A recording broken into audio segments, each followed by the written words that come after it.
Buongiorno Peppe Barra? Sì. Buongiorno Peppe, sono Gianni Simioli, Radio Marte. Ah, sì. Come stai? Bene. Maestro, Grazie. Tutto bene? Tutto bene. Volevamo semplicemente dirti questo, che l'altro giorno a Città della Scienza, Sì. sai che non si è firmato l'accordo tra De Magistris, quella roba Certo, bruttissima. ne è venuto De Magistris. No, vabbè, però perché non c'era tutto l'accordo, la cosa è saltato, chi diceva una cosa abbiamo fatto una brutta figura, no? Ecco. Però la cosa bella è che tu, ti do del tu, penso, posso? Sì. Hai ricantato con Eugenio e Carlo D'Angiò. Sì. Per cui Ma voglio non dire, volendo, però. però è successo. È stata una...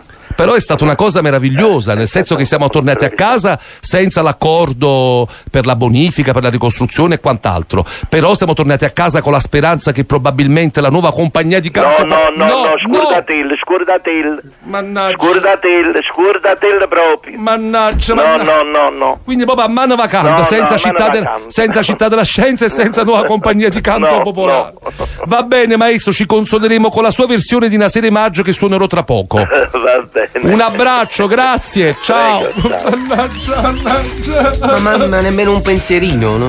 Ma non lo so, pensavo vabbè, non teniamo Città della Scienza, ma ritroviamo la nuova compagnia di canto popolare invece di...